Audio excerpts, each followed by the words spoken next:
Bueno, mientras vamos poniendo en orden el sonido del micrófono, vamos a hacer una oración. Les invito a que ahí donde están, me acompañen.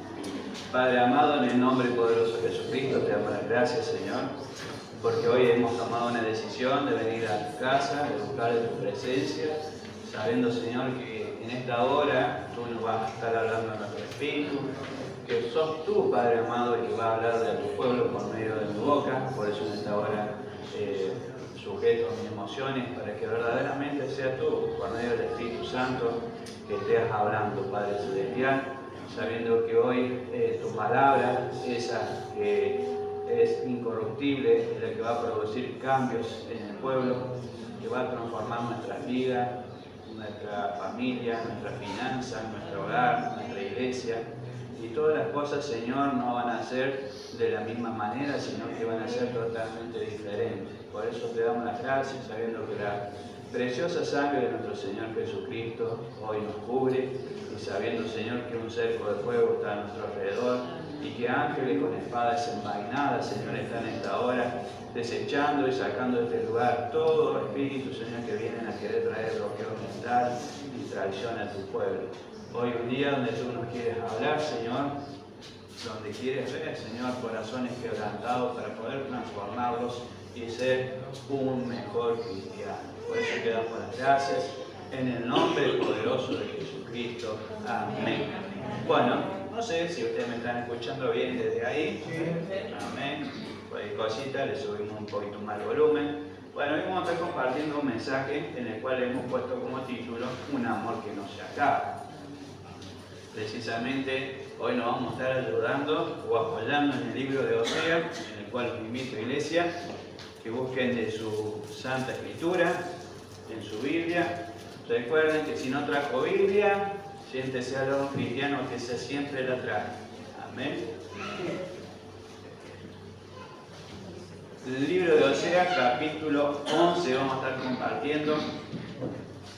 Y previamente, antes de comenzar así directamente con lo que es la palabra, vamos a entrar y hacer una reseña histórica.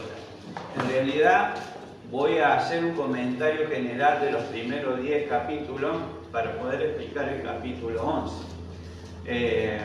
Nosotros sabemos que Oseas es uno de los profetas menores. Oseas quiere decir salvación o libertad. Es el significado de su palabra.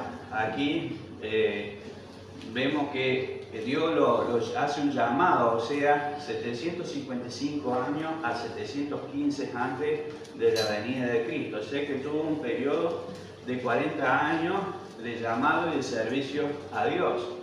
En este libro vamos a encontrar verdaderamente muchas cosas maravillosas, muchas cosas que Dios nos habla de una forma muy especial. Sí, tiene mucho contenido espiritual. En realidad hay una simil o una comparación en todo el libro, lo que es Dios y lo que es la iglesia, lo que es su pueblo. Y Dios usa a este profeta para mostrarle al pueblo. Hoy nos muestra a la iglesia de Refugio de Salvación cómo es la relación que tuvo y que tiene Dios con su Hijo. Por eso el título es Un amor que no se acaba. Si ustedes piensan, aquel que es la fuente de amor, es imposible que se acabe. Si nosotros buscamos un verdadero amor, un amor que es incondicional, un amor puro, sincero, tiene que ir a la fuente de amor. Sabemos que Dios, pero que está representado en la persona de Jesucristo. Entonces, Dios escoge a este profeta con el fin de que le pueda hablar a su pueblo mostrando cuánto Él lo ama a su pueblo, y le pide o le encomienda algo muy especial, que se case con una mujer llamada Gomer, la cual le sería infiel. Miren lo que le pide Dios, ¿sí? Una persona que se case con esa mujer y la cual le sería infiel. Qué propuesta, ¿no? Ahora, qué obediencia de parte del profeta. Y a veces a nosotros no nos piden que hagamos semejantes cosas. Y a veces no somos fieles al llamado de Dios. Miren, Dios en ese momento, Él veía al pueblo Hacemos referencia al pueblo porque el versículo 1 del capítulo 11 en adelante habla sobre el pueblo de la tribu de Efraín. Ustedes recuerden que Efraín era parte o componía el reino de Judá, que eran esas dos tribus, ¿sí? Las que estaban en el norte y las demás, la otra restante 10, estaban en el sur de lo que comprendía la nación hebrea. Entonces, para que entendamos el mensaje, habla sobre lo que es la tribu de Efraín. Entonces Dios sabía en qué condiciones se encontraba dicha nación o parte de esa nación.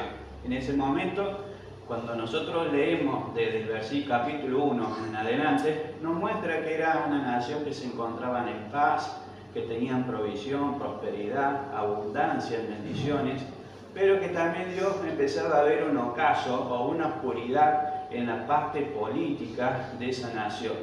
Entonces lo llama en cierta forma a Oseas para mostrarle al pueblo lo que le iba a suceder. Él previendo ese holocausto, o podemos decir, ese rompimiento de lo que ellos estaban disfrutando a nivel social, familiar, que iba a venir una gran situación desfavorable para dicho pueblo. Entonces, en esas condiciones, Dios ve la necesidad de expresar lo que tenía para su pueblo.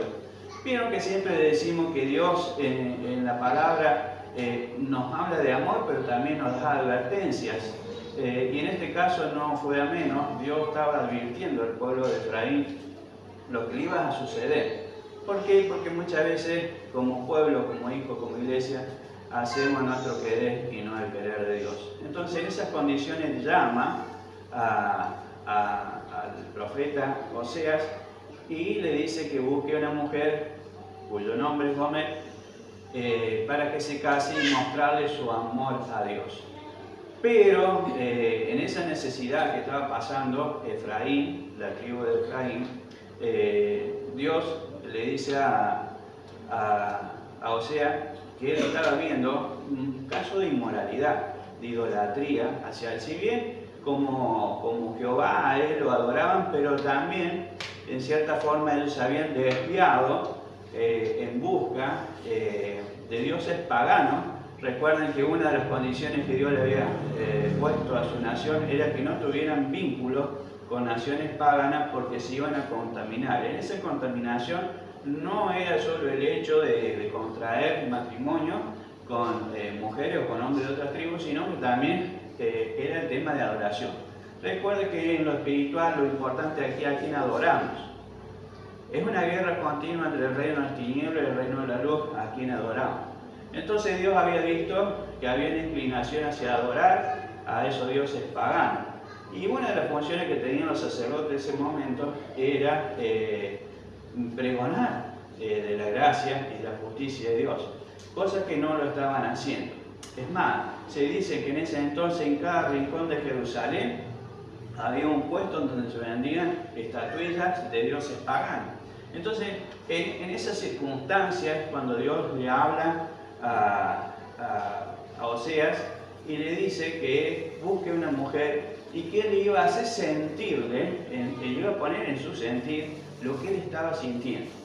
Era una nación que necesitaba el amor de Dios y Dios quería mostrar su amor hacia ellos y enseñarle el camino.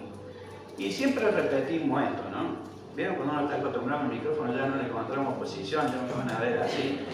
Pero bueno, ya no vamos a habituar a esto, pero ya lo hemos usado, pero para eso está la panza, mira. Antes del micrófono, ahora para poner mal. Entonces vemos que en esa condición Dios lo llama a Oseas. Él quería mostrarle el amor, y cuántas veces nos pasa lo mismo a nosotros. Dios nos quiere mostrar su amor, pero nosotros hacemos lo que hacía el pueblo de Israel. Cuando más Dios te busca es cuando más nos alejamos. Cuando más Dios quiere hacer cosas a tu favor es cuando más queremos ser independientes. Entonces Dios lo busca y le dice: yo voy a poner en tu sentir lo que hace el pueblo de Israel conmigo. Te vas a casar con una mujer, esa mujer te va a ser infiel. Ahora, nosotros en nuestro razonar, en nuestro pensar, decimos: ¿cómo puede ser que Dios, siendo Dios, busque gente que le es infiel, que le da la espalda, que le falla, que lo abandona? Bueno, y ahí está el secreto, ¿sí?, de lo que es la verdadera gracia, donde Dios muestra ese amor. Un amor, como dice el título, ya me lo cambiaron, pero no importa. Un amor que no se acaba, un amor incondicional, ¿sí? Un amor que todo lo perdona, un amor que te salva, un amor que te liberta, un amor sanador. Podemos poner todas las características de alabanza y de adoración de lo que es Dios en nuestras vidas, si queremos decirlo de una forma. Es un amor que no tiene límite, Él siempre está. Y a pesar que por ahí seamos personas que le fallamos, que le somos infiel, que lo abandonamos, su amor siempre está. Es un amor que no se acaba. Entonces Dios le dice precisamente a Osea que busque una esposa para mostrarle al pueblo de Israel. Vieron que Dios siempre usa cosas físicas para mostrar lo espiritual, y en este caso no fue la excepción. Dios les mostró por medio de un profeta casarse con una mujer a la cual él sería infiel. Y a pesar que en ese transcurso fue una mujer feliz, una mujer muy recta, una mujer muy sujeta a su esposo, pero en un determinado momento decide serle infiel. Cuando nosotros hablamos de Gomer, tenemos que entender que Dios está haciendo una comparación. Gomer representa el pueblo de Dios, la nación de Israel, representa la iglesia, y la iglesia es refugio de salvación. Cuando habla de Osea, está hablando de Jesús, ¿sí? Está hablando de Dios.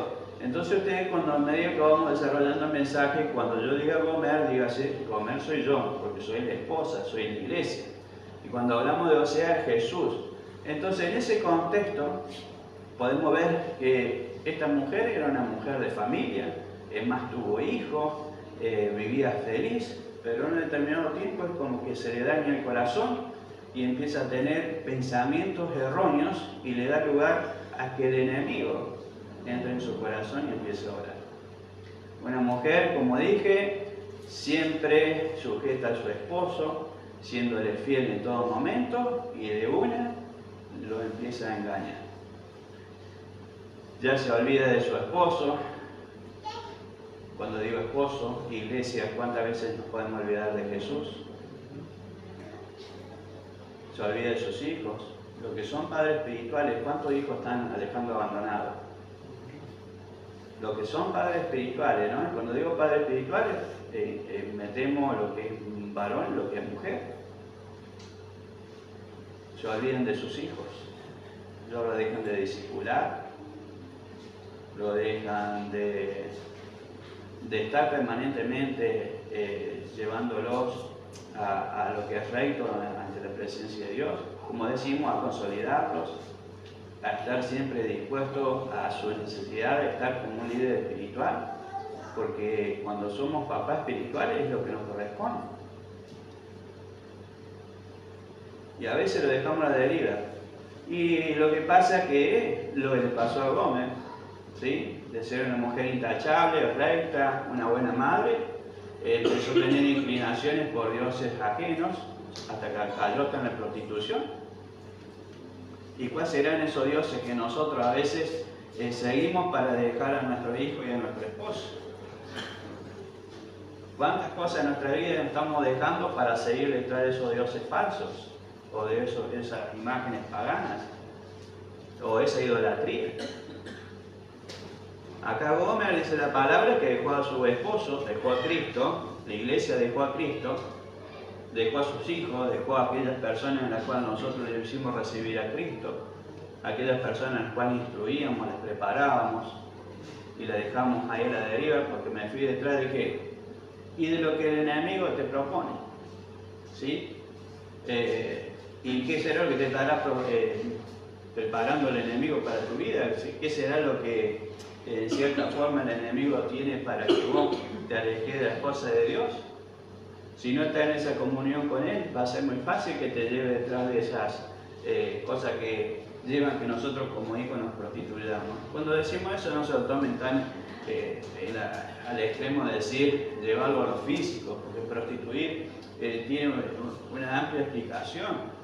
Cuando nosotros no nos prostituimos en lo espiritual, no solo es que a veces dejamos a nuestro Señor para ir detrás de otras cosas, ¿sí? Y cuando cerramos todas esas cosas, cerramos que el enemigo te puede decir, dejar las cosas de Cristo y buscar de la fama, buscar el reconocimiento, buscar los aplausos, buscar esa riqueza, de ese bienestar económico, de esa posición social. A veces creemos que es conveniente dejar las cosas de Cristo para hacerlas nuestras. Claro, porque como la nuestra, yo veo que a mí me representa, entonces me es más conveniente dejar las cosas de Cristo. Total, Dios no se enoja. Y ¿saben qué? El enemigo te está trabajando. Le diste el lugar al enemigo, y cuando vos le das el lugar al enemigo, él te va a apartar de Dios. Aunque el amor de Dios no se acaba. Aunque le fallemos, le seamos infieles, le demos la espalda, siempre va a estar dispuesto a recibirte. Pero el problema es que a veces en ese proceso que nosotros nos apartamos de Dios, nos enfriamos. Y ya te da lo mismo venir a la iglesia, te da lo mismo saber cómo le va a aquella persona que le predicaste el Evangelio, a la cual vos sos el Padre espiritual, y bueno, que se la arregle. Que cada uno con su carrito. Y bueno, entonces me dirán, pero pastor, ¿qué tiene que ver con eso, con mi vida? Si yo, y bueno, pero cada uno tendrá que meditar cómo estamos. Si somos esa Gomer que fuimos detrás de los deseos del mundo, podemos fallarle o adulterar el amor de Dios de muchas formas. Quizás estés detrás de un hombre y estás adulterando el amor de Dios. Quizás el dinero te está llevando a que estés adulterando o prostituyendo el amor de Dios. O los placeres de la vida o del hombre de estar detrás de una mujer te puede hacer que tú te estés llevando, el enemigo te esté llevando por ese lugar y estés prostituyendo el amor de Dios. Yo creo que cada uno sabe en qué condición está o estamos. Entonces miren qué situación, en qué papel o circunstancias de la vida se encuentra usted. Siendo un profeta se encuentra que su mujer lo engaña. No debe haber nada más triste, nada más duro y nada más aberrante sentirse engañado. Y encima profeta. Qué cachetada, ¿no? Ahora, él le fue fiel a Dios. Le dijo, cásate con una mujer la cual te va a ser infiel. Y él se casó, tuvo una familia, tuvo hijos, llevaba una vida conforme al que Dios le había diseñado, bajo ese propósito. Pero tenía que vivir esta experiencia para poder contar al pueblo de Dios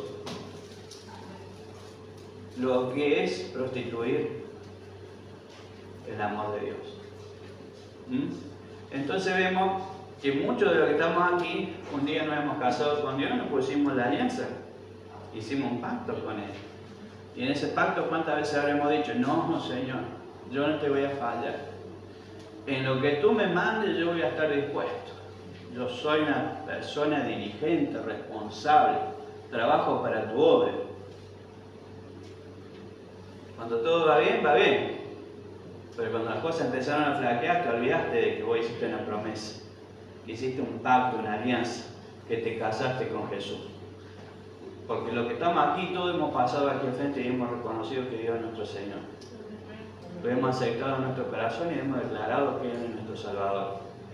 Y le pedimos, Señor, anótame, no te vas a olvidar de anotarme en el libro de la vida. No haces cosas que cuando vaya al juicio final mi nombre no salte en gloria. Pero ¿qué pasó con esa responsabilidad que teníamos como hijos de Dios? ¿Nos habremos vuelto una goma? ¿Estaremos prostituyendo el amor de Dios? Y Dios eso es lo que quería mostrar. Entonces cuando las cosas ya no empiezan a andar mal, chao, yo empiezo a hacer amiga, vuelvo al tiempo de atrás. Aunque las cosas del tiempo pasado dice que siempre me han traído sufrimiento, no traído consecuencias, situaciones desfavorables, pero no, yo me vuelvo atrás. Y nos olvidamos del amor de Dios, de la relación con Dios. ¿Y saben qué? Del Dios que tenemos en nuestro corazón, lo empezamos a tallar en madera. y hacemos de ese Dios una estatuita. La podemos hacer de madera, de yeso, de bronce, de cobre. ¿Cuál será el Dios que tenemos que buscar verdaderamente que está en nuestro corazón? ¿O estamos tallando uno a su imagen? Y nos olvidamos de verdaderamente adorar al Dios que nos libertó. Ese Dios que pagó un precio para que nosotros seamos libres del pecado y de la muerte espiritual. Y eso no se pagó con plata, porque el precio del pecado se pagaba con la muerte. Ese fue el Dios que fue a una cruz y pagó un precio por nosotros. Gomer decidió seguir a los Baales. Baal quiere decir, en la traducción hebrea quiere decir padre, señor, esposo. En realidad, en la teología, Baal quiere decir Señor. Por eso nuestro Señor es Señor de Señor y Rey de Reyes. Porque no hay otro Señor que sea más Señor que Él. Y no hay otro Rey que sea más Rey que Él. Entonces, Gomer decidió irse por ese lugar. Ahora, nosotros con todo lo que Dios hizo en nuestras vidas, tenemos que meditar bien lo que queremos. O lo que estamos haciendo. Y miren, en ese contexto pobre, digo pobre porque vivir no ha sido fácil. Una situación tan brava. Que Dios te diga, te tenés que casar con una mujer, la cual te va a ser infiel. Y en ese afán de querer tener más bienestar, más lujo, una mejor condición social, se manda lo que es la prostitución. Una mujer terminó siendo una mujer adúltera. Una iglesia adúltera, una mujer que prostituye el amor de Dios. Entre nosotros vamos a decir que dejamos de poner a Dios en primer lugar y ponemos a otras cosas que no es Dios en nuestras vidas. Y esto es lo que le pasó a Oseas, le pasó a Cristo. Pagó un precio por un pueblo que lo amó porque Dios le dijo, paga el precio que sea. En Oseas 3, capítulo 3, versículo 1 al 3, ustedes van a ver que Dios le dice a Oseas, vos andá a buscar a tu esposa, paga el precio que tengas que pagar y tenés que amarla. Bueno, en realidad le dijo Jesús, este es el pueblo que tenés.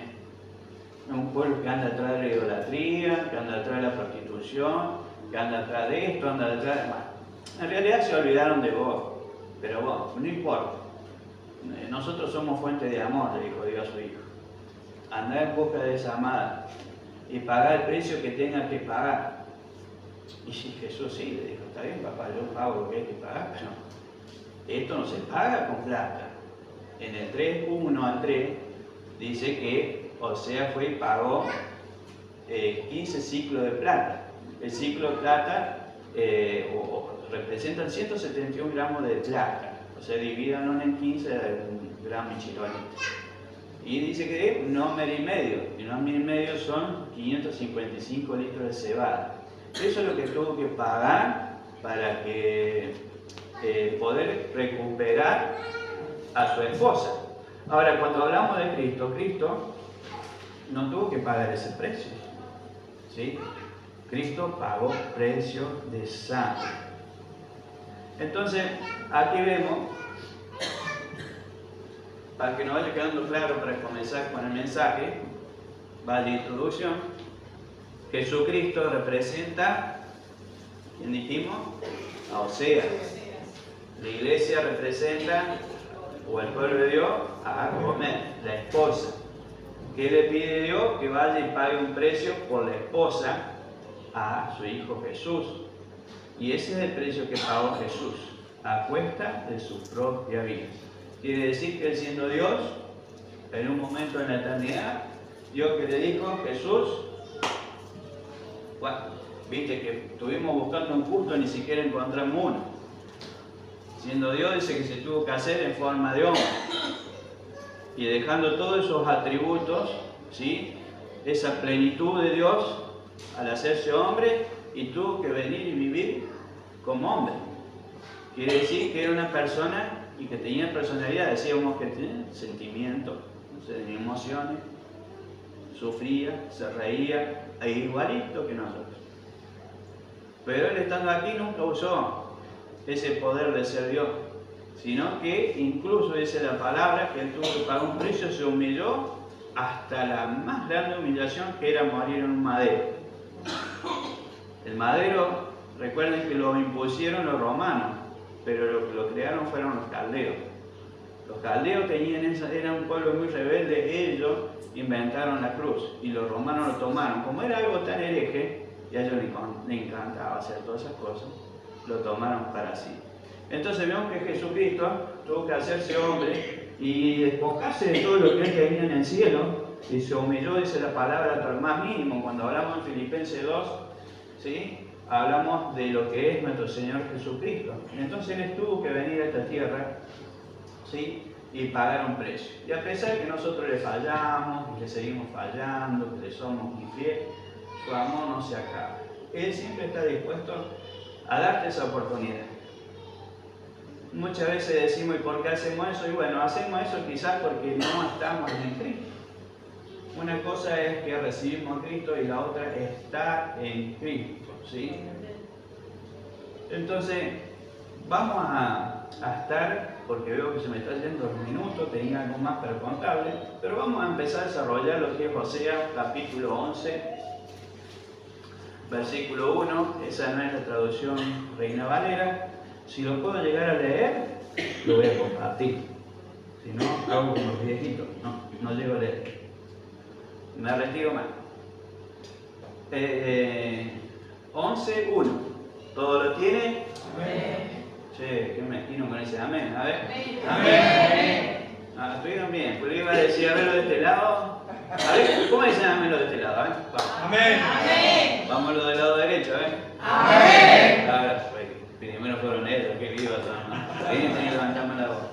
Gloria a Dios. Bueno, tiene que ser un amén. ¿Saben que amén en hebreo quiere decir verdadero? También quiere decir así sea o así es. Oseas capítulo 11, versículo 1, dice: cuando Israel era muchacho, yo lo amé y de Egipto llamé a mi hijo. Vemos aquí como Dios escoge a su pueblo, ¿sí? Ahora, Dios escoge a un pueblo, la cual forma su nación, sabemos que es su iglesia, y sabemos que la llama Gomer, que Gomer le fue infiel. Ahora, dice, qué interesante, el amor de Dios por Israel, desde que Israel era niño, yo lo amé. Desde cuando Israel era niño, quiere decir que cuando aún no estaba ni siquiera formado ni gestada lo que era la nación de Israel, Dios ya la había amado. Antes de que nosotros fuéramos de Israel, Dios ya la había amado. Y desde niño. Cuando aún estábamos siendo formados en el cielo, ya no había amado. Antes que ya estuviese en el pensamiento de Dios, antes de ser creado allá en lo espiritual, Dios nos había amado. Y acá es hermoso, pues dice, antes que fuera de Israel, yo ya te había amado de niño, ¿sí? Entonces nos está dando a entender que aun cuando ni siquiera eran formados en la nación, cuando era un pueblo que estando en Egipto le clamaba a Dios, ¿sí?, para recibir esa libertad, ¿sí?, porque estaban siendo esclavos en Egipto. Él dice que ya había escuchado su clamor. Ahora, era necesario que todo el pueblo le clamara. Un pueblo que sabemos cuál era su descendencia. Ni siquiera todavía era el pueblo de Israel. Era el grupo de hebreos que habían ido a Egipto. Ya vamos a estar aclarando en el otro versículo por qué motivo habían llegado a Egipto y cómo fueron maltratados. Y de Egipto llamé a mi hijo. Ahí está. Estando en Egipto, dice que el pueblo clamaba, dice yo, desde que estaba en Egipto, llamé a mi hijo. Cuando escuchó el clamor Dios de esas naciones que ni siquiera era reconocida como nación, él tomó ese grupo de personas que eran descendientes de ¿quién? Del padre Abraham, por medio de ¿quién? Isaac y Jacob. Y la descendencia de Jacob fue la que estaba en Egipto. Si ustedes recuerdan, vamos a hacer un poco de historia para que podamos entender por qué todo este mensaje que Dios le da al pueblo de Israel, Iglesia, Refugio, Salvación. Cuando Dios te sacó de la esclavitud de Egipto, del sistema del mundo, dice que Él ya te había escuchado tu clamor. Yo sé que quizás en un momento de tu vida, Iglesia, las cosas no te iban bien, te habías tocado fondo, no sé cuánto le habrán pasado, te servidor le pasó.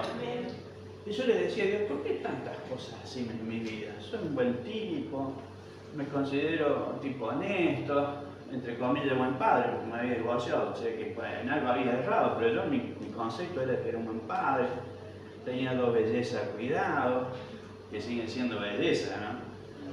Pero ya algo más grande, ya me hicieron abuelo.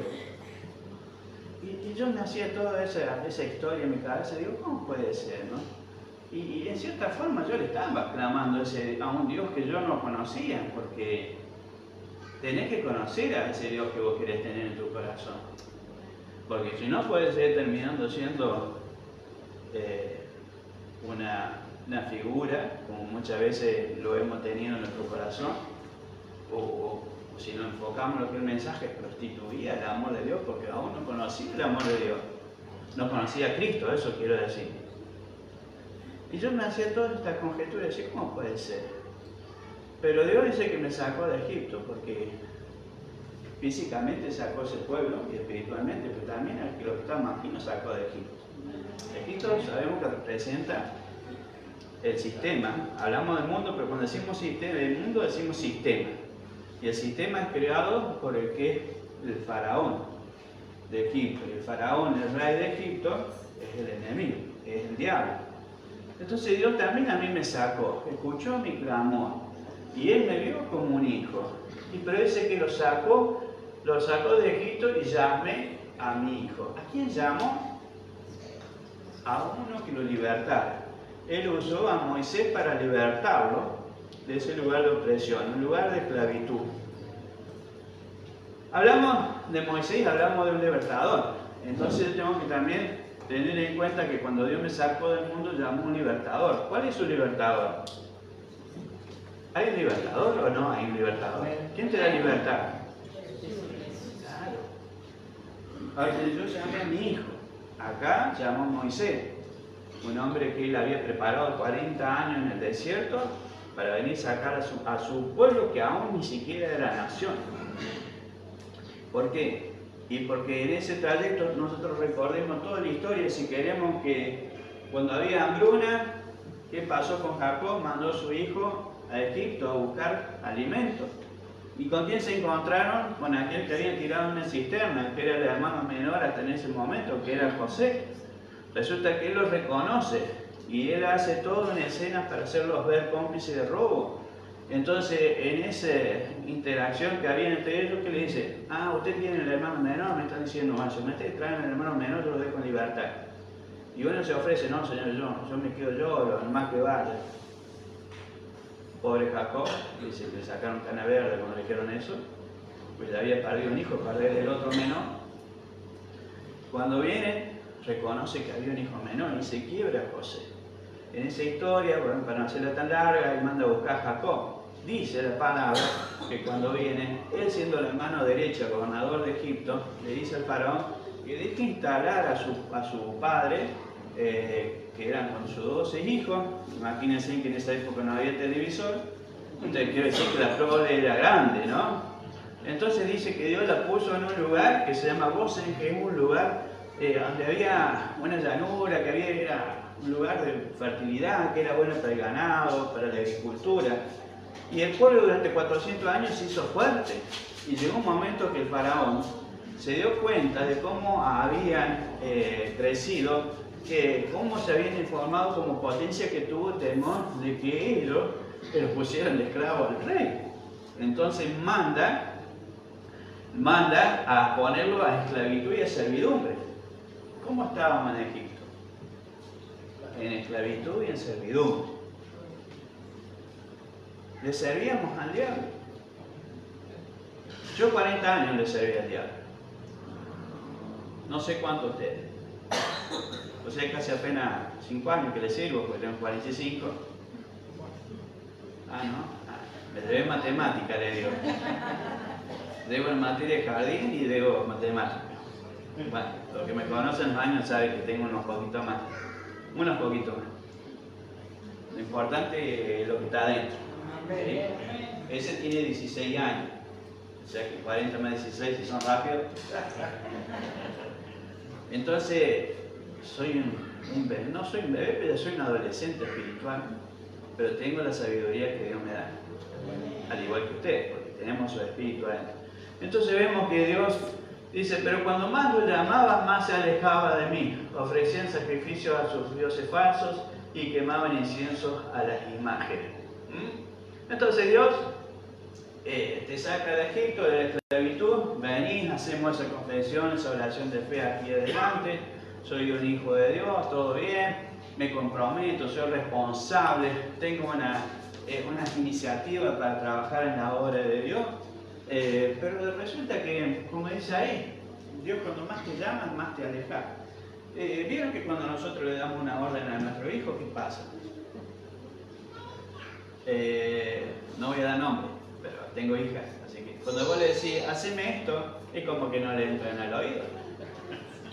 Y cada vez tenés que elevar más la voz, ¿viste? Ya por esta te crees que ya son más hombres, ¿viste? Porque tenés que cambiar la voz, porque si no, no te llevan el apunte. Y nosotros en lo espiritual nos pasa lo mismo. Cuando más Dios nos habla, es como que más nos alejamos de Él.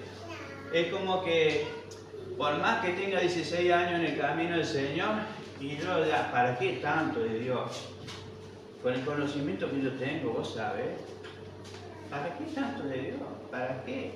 Si yo puedo hacer las cosas por mi propia fuerza, entre paréntesis ley. Cuando usted se esfuerza, se mete de nuevo a la ley, ¿sí? Y sabe que si usted no la cumple toda, cuide su salvación. Entonces, yo me creo que soy independiente, hago lo que yo creo, pero dice que Dios con lazos de amor o con lazos de hombres humanos y con cuerdas de amor Él te llama y te vuelve a... Y si ofrecemos sacrificio, bueno, entonces cuando creemos ya que somos cristianos con mucha sabiduría, conocimiento, nos ponemos títulos y credenciales, por ahí creemos que no necesitamos tanto a Dios. Y ese es el error. Cuando creemos que todo está tranquilo, cuando creemos que todo lo sabemos, tenga cuidado que el enemigo le está teniendo una cama. Tenga cuidado porque el enemigo quiere llevarlo de donde Dios lo sacó. ¿Usted sabe de dónde Dios lo sacó? ¿Usted cree que en este tiempo usted está yendo por ese camino? En vez de mirar para adelante como la mujer de Lot miró para atrás, no te va a convertir en estatua de sal, Dios. Pero el que va a sacar rédito de eso es el diablo. Porque el diablo te quiere de nuevo donde Dios te sacó. Te enfriar en lo espiritual. Y cuando te enfrias en lo espiritual, va detrás. Ofrecemos sacrificios a Dios el pastor. Si yo no volvía a la iglesia tradicional, ni a la oficial, tampoco tengo estampitas en mi casa, tampoco me inclino ante ningún yeso, ningún muñequito, no, tenga cuidado. Porque no solo es eso, sino que también si usted va a un brujo, si va a un hechicero, si va a uno que hace tarot, uno que habla sobre los números, si va a un tema de vudú, lo que usted quiere. Masonería, santerismo, satanismo, lo que usted le quiera poner, entra todo en ese paréntesis, lo encerramos todo. Y claro, lo que pasa es que yo le servía a Dios, pero me dejó de servir, por eso traté de buscar a otro. Claro, o sea, mientras las cosas me van bien, gloria a Dios, es mi esfuerzo. Es porque, viste, mi conocimiento, yo para qué estudié tanto, ¿no? ¿Para qué hice tantas cosas en mi vida? Que tantos logros, mirá si yo no voy a... Pero cuando no te salen, el culpable de Dios. Para eso lo tengo a Dios y cuando lo necesito no lo tengo. Eso también se llama idolatría, porque pones tu ego. ¿Qué es lo que estás poniendo, iglesia, en primer lugar en tu corazón? Porque con eso estás haciendo un sacrificio a un bar y no te estás dando cuenta. Dios es falso y quemaban incienso a las imágenes. ¿Sí? Saumerio dice en otro lado, incienso al saumerio. ¿Sí? O sea, nos rendimos, adoramos. Recuerden que todo es cuestión de adoración. ¿Usted a quién está adorando? ¿Al Dios Altísimo? Este pueblo también. Porque para ellos lo que hacían sacrificio era el Dios Altísimo. Era el máximo Dios que ellos tenían. Vamos a ir desarrollando. Yo fui quien enseñó a caminar a Efraín, yo fui quien lo tomó de la mano, pero él no quiso reconocer que era yo quien lo sanaba.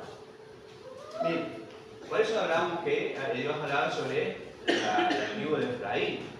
Dice, yo le enseñé a caminar. Los que somos papás, recordamos, bueno, los que son más papás recientes que están haciendo caminar ahí, que ya caminan para la gloria de Dios, ya también abre algunas puertitas, saca bola y todas esas cositas, que es lindo, ¿no? Cuando rompen un chiche, los abuelos contentos.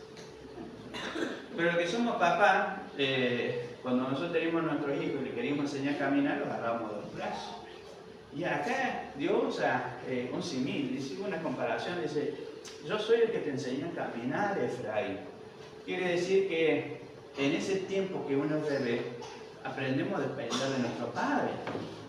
Pero ya cuando damos los primeros pasos, ya nos sentimos como que somos independientes y buscamos en apoyarnos y sentirnos seguros en otras cosas. Y esto es lo que le pasó a Efraín. Efraín estaba pasando por una situación política muy grave.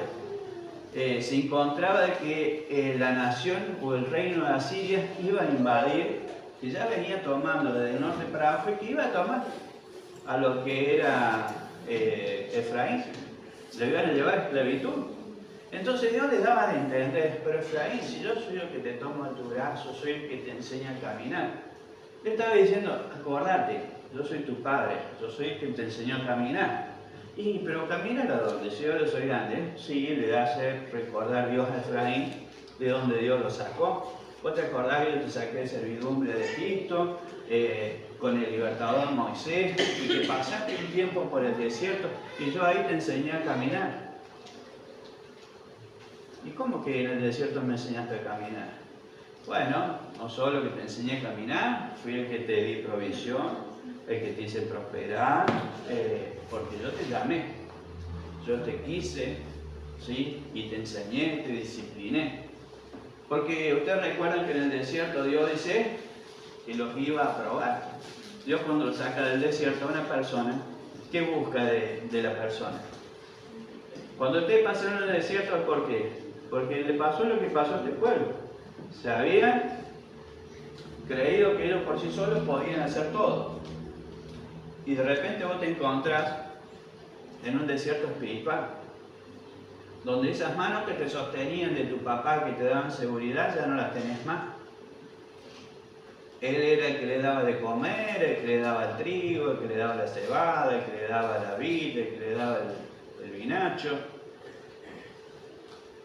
Él es el que le daba todo. Él el sustento, la provisión venía de Dios. Pero ellos sí mismos, como decían ahí, no, yo no te necesito. En ese momento era lo que reflexionaba Efraín. Yo no te necesito, y buscaban ayuda, ¿sí?, en otras naciones. Para no irme largo, en 2 Reyes, creo que capítulo 15, habla en ese capítulo de cómo Efraín fue a pedirle ayuda a un rey asirio que era Pul, o Pul, no sé cómo se dirá en inglés, porque acá el que lo expresa muy bien es el pastor Pedro, no quiero risa. Él domina muy bien, yo chino, yo me veo todas las películas chinas, el chino sí lo entiendo muy bien, más como lo escriben en castellano abajo, pero acá el pastor la tiene, el idioma inglés la tiene muy suelta. Le dicen, le pide ayuda a rey. Y entonces vemos que muchas veces nos pasa eso. Nosotros, en vez de buscar el apoyo en Dios, buscamos el apoyo en otras personas. Y ese es el gran equivoco, ese es el error que tenemos. En vez de buscar que Dios sea el que nos sostenga los brazos, el que nos dé, el que nos enseñe, el que nos ame, el que nos quiere, Es una forma de mostrar que Él está con nosotros. Buscamos nosotros ayuda. Y esto es lo que le pasó a Efraín. Ante esa adversidad de saber que iban a ser llevados como prisioneros, decidieron, en vez de buscar a aquel que los había libertado, a aquel que iba a estar enfrente en toda batalla. Usted dígame, iglesia, usted cuando tiene un problema, ¿a quién recurre? ¿Recurre primero a Dios o busca la solución en un hombre? Sea sincero, no me lo digan, ¿no? Porque si vamos a estar todos dando una explicación, no nos va a alcanzar la hora de la noche. Pero medite, ¿no? Efraín se olvidó de que había un Dios que lo había sacado de Egipto, de esa esclavitud. Y se olvidó de él, y recurrieron a su conocimiento, a la consejería del hombre. Y bueno, pero mira, la alternativa, vamos a pedir ayuda allá, pues si vienen los de Asiria nos van a tomar esclavos y nos van a llevar a cautividad. Entonces, miren, dice, los traje con cuerda de ternura, los traje con lazo de amor. Le quité de la cerviz el yugo, con ternura me acerqué para alimentarlos. Los traje con cuerdas de ternura y lo traje con lazos de amor.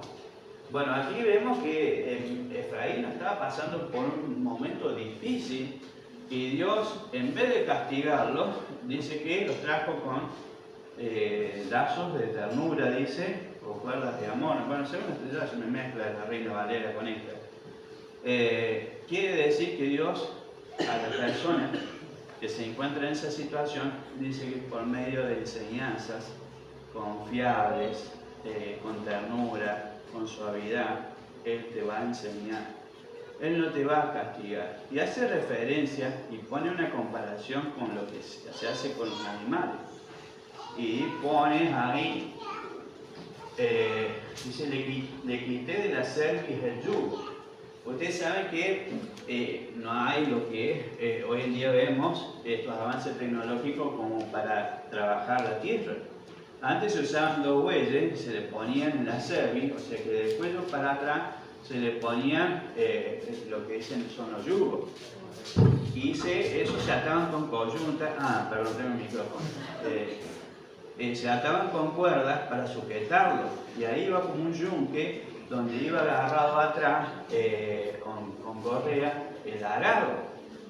Entonces dice Dios que Él quitará el yugo, alivianará la carga, no te quitará la carga. La pastora hacía referencia a 28 de Mateo, dice, ustedes vienen a mí todos cansados, fatigados, vengan a mí que yo los haré descansar. Lo que Dios propone cuando da este versículo a Osea es que entendamos que Dios nos va a alivianar la carga, pero no te la va a quitar completa. ¿Y saben por qué a veces nosotros nos sentimos aún que estamos cargados? A veces tenemos cargas, pero sabemos que parece aliviante. ¿Por qué pensarán ustedes que Dios no te las quita completamente? Porque sabe que el día que vos te sientas que no tenés más carga, no lo vas a buscar más a Él. Y Dios quiere que nosotros siempre dependamos de Él. Entonces, hace esta comparación con el animal para que entendamos que Dios quiere ser ese Dios que tiene el control de nuestra vida. Si yo le preguntas a la iglesia, ¿cuánto hace que tú sientes esa carga? ¿Estás buscando que Dios con lazo de amor, ¿sí? O con cuerda de amor o lazo de ternura, que Él te enseñe? ¿Tenés personas dentro de una iglesia que te pueden aconsejar, dándote una consejería con dulzura, con entendimiento? ¿Por qué buscar a hombres si no te van a aconsejar con la verdad? Cuando hablamos con la verdad, es con la palabra de Dios, hablamos de Jesús. Jesús es la verdad. Dice, no volverán a Egipto, sino que Asiria reinará sobre ellos, porque no quisieron volverse a mí. Le está diciendo que Dios le está hablando a Efraín. Está bien, Efraín, yo entiendo que vos ahora te crees que sos maduro, que ya sos mayor, que tenés tu forma de pensar, que considerás que no me necesitas, pero lo único que te digo es que no te va a pasar lo mismo que le pasó a tu antepasado, a mi viejo o a mí. con respecto a mi hija, cuando estaban en Egipto. No vas a caer en esa misma esclavitud, pero cuidado que vienen los asirios. Entonces quiere decir que en esa saliste del sistema, pero te estás metiendo en otra situación que te lleva a estar en la misma o bajo la misma circunstancia. Porque los asirios los tomaron como esclavos. Ahora, nosotros hacemos las cosas a nuestra voluntad, a nuestro querer, después tenemos que pagar las consecuencias. Así como para las cosas buenas, vamos a tener consecuencias buenas, para las cosas malas vamos a tener consecuencias malas de pagar. Entonces, Dios le está diciendo eso. Disculpen que me vaya rápido porque quiero terminar el mensaje, porque sé que ya estoy lleno. Bueno, quedamos en el 7, ¿cierto? No, en 6. En sus ciudades se blandirán espadas que destrozarán los barrotes de sus puertas y acabarán con sus planes. Déjenme leer la mía porque me desacolocó este versículo.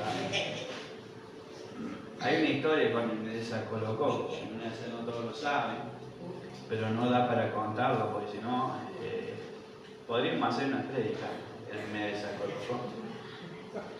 Dice, caerá espada sobre sus ciudades y consumirá sus aldeas. La consumirá a causa de sus propios consejos. Vemos, y vamos a ser reiterativos en esto, que volvieron a confiar en sus fuerzas.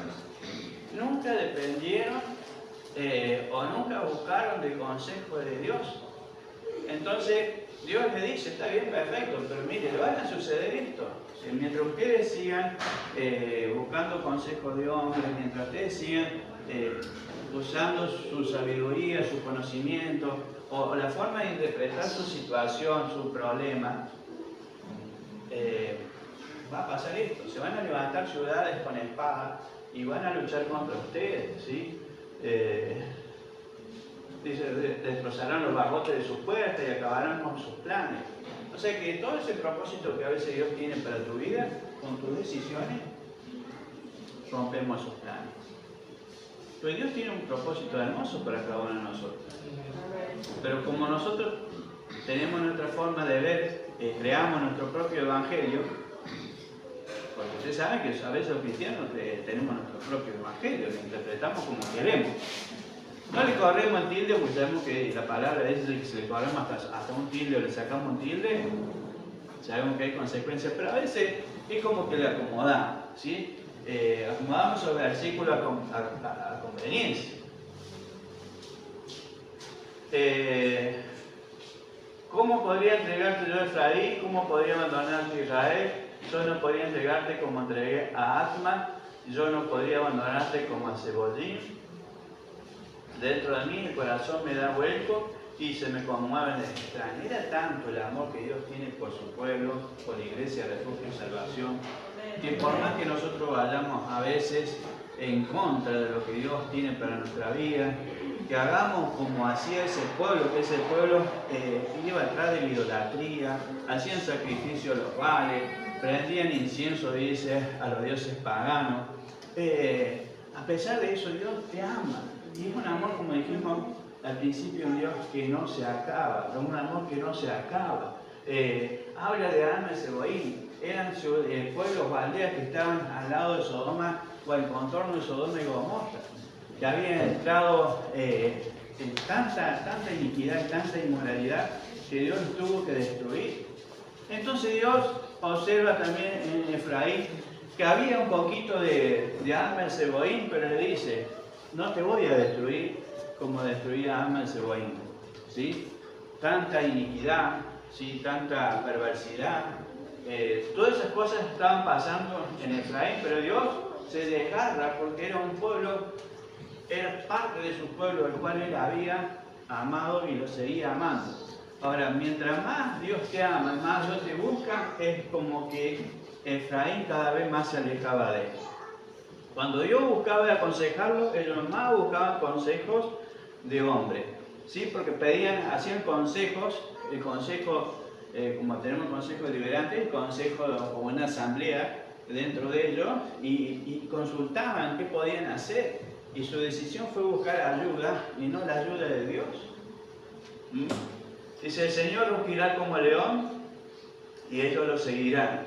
Cuando el Señor lance su rugido, sus hijos vendrán temblando de occidente. Bueno, en la otra traducción dicen otras cosas diferentes. ¿Sí? El Señor rugirá como león. Mira, a veces nosotros como pueblo nos podemos perder. Como es el mensaje detrás de la idolatría, detrás de la prostitución. Pero es un Dios que siempre va a estar.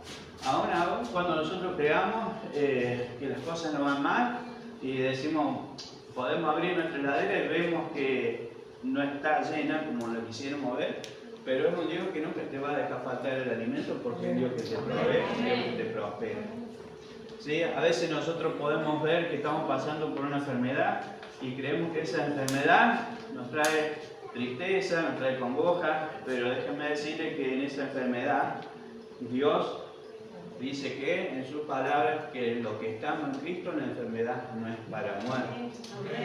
Entonces podemos ver que en el medio de tu problema y que crees que ese problema te está superando, te quiero decir que por más que pasemos por el problema más grande, Dios está en tu problema. Y qué importante cuando Dios está en tu problema, porque sabes que hay uno que ha vencido. Y si yo confío que ese problema ya ha sido vencido, porque dice que no te pondrá una prueba más difícil que la que podrás soportarla.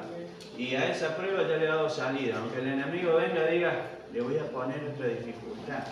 Vamos a ver si puede salir este problema. Dios ya lo prevé, ya tiene. Quiere decir que ese problema primero en el mundo espiritual ya fue solucionado. Y yo lo tengo que creer, que para mi vida es un amén. Dios está en mi problema. Y cuando Dios está en mi problema, deja de ser problema. Siempre enseñamos que el problema no es el problema. El problema es que hay que solucionar. Y tenemos al mejor como aliado, que es nuestro Señor. Dice que Él ha vencido al mundo y que contra nosotros. Y habla ahí, el Señor nos cuida, y el Señor rugirá como un león, y ellos los seguirán. ¿Vieron? Cuando le damos la orden a los chicos y los chicos no nos llevan el apunte, y ahí empezamos a darle orden, y elevamos la voz, hasta que imponemos una autoridad. Y los chicos te obedecen. Ese rugir de Dios es el hablar de Dios, pero no lo hace con un grito que te corte, ¿sí? Un grito duro, porque Él dice que viene con cuerdas de amor, o cuerdas humanas. Quiere decir que Él va a venir con amor, con ternura, con mansedumbre, con exhortación, animándote. Quizás no te esté hablando Dios, pero tenés siervos que te pueden hablar y darse consejo. No busques consejo afuera, sino buscar de Dios. El pecado de Israel, Efraín, me ha rodeado. No, el 11. Vendrá desde Egipto, temblando como ave, vendrán desde Asiria, temblando como palomas, y yo les estableceré en su casa, afirma Dios. Vendrán desde Egipto, sabemos que representa Egipto, ¿sí? Cuando estamos apartados, aunque hemos sido practicantes o creyentes, hemos estado trabajando en las cosas de Dios, pero de repente te vas a Egipto, dice que vendrán de Egipto. Miren, cuando se habla de la segunda venida de Jesucristo, que dice la palabra, que todo eso que está en la extradición, que quiere decir los que están afuera de Israel, volverán. Y qué señal hermosa, porque muchos israelitas están volviendo a su país, a su nación. Quiere decir que la segunda venida de Cristo no está muy lejos, ¿sí? Entonces de esa forma dice que volveremos, ¿sí?, a la presencia de Dios, y Él será nuestro Padre, con cuerda de amor y ternura, con un amor que no se acaba, siempre estará dispuesto a ayudarte, dispuesto a estar contigo. Y eso es una muestra de amor. Iglesia, no quiero llamarla Gómez, quiero llamarla esposa de Jesucristo, una esposa en la cual fue comprada con precio de sangre, una iglesia que está vestida de blanco. ¿Saben a qué me refiero, no? Quiere decir que esa vestidura que traía de Egipto, aunque no se le gastó por mucho tiempo, cuando vino la gracia de Dios en nuestra vida fue cambiada. Usted tiene una vestidura blanca, está hecho imagen y a semejanza de Dios. La imagen de Dios ha sido devuelta en ese sacrificio y fue arrebatada a la muerte. Y hoy usted se ha vestido de blanco. No la manche. No la manche yendo detrás de los vales o yendo detrás de dioses falsos, como dice la palabra. Y no me refiero a que se vaya a otra religión, me refiero a que ponga a Dios en su primer lugar. Cuando usted se casó y se puso esto, se hizo un pacto, un compromiso con Dios. Viva en Cristo. Aprenda a vivir en Cristo, no que Cristo viva en usted. Usted viva en Cristo. Es diferente cuando Cristo te busca y vos te alejás. Es diferente cuando vos lo buscas a Cristo y Él se deja encontrar. Bueno, iglesia, que Dios me lo bendiga. Ahí como están, o se ponen de pie, como ustedes lo desean, se pueden arrodillar. Yo les invito a que estemos adorando al Señor. Les invito a que estemos clamando para que este Dios de amor una vez más se muestre como ese Dios altísimo, todopoderoso en nuestra vida, que tiene cosas hermosas. Que hoy usted pueda quebrantar ese corazón y pueda rendirse ante la presencia de Dios, que pueda recibir. Si hoy ha sido una vez más tocado su corazón, es porque el Espíritu de Dios le ha estado hablando. Hoy pueda quebrantar ese espíritu. ¿Sí? Permítale que Dios sea su Dios en su vida en este día y empiece a recibir lo que Él tiene para usted.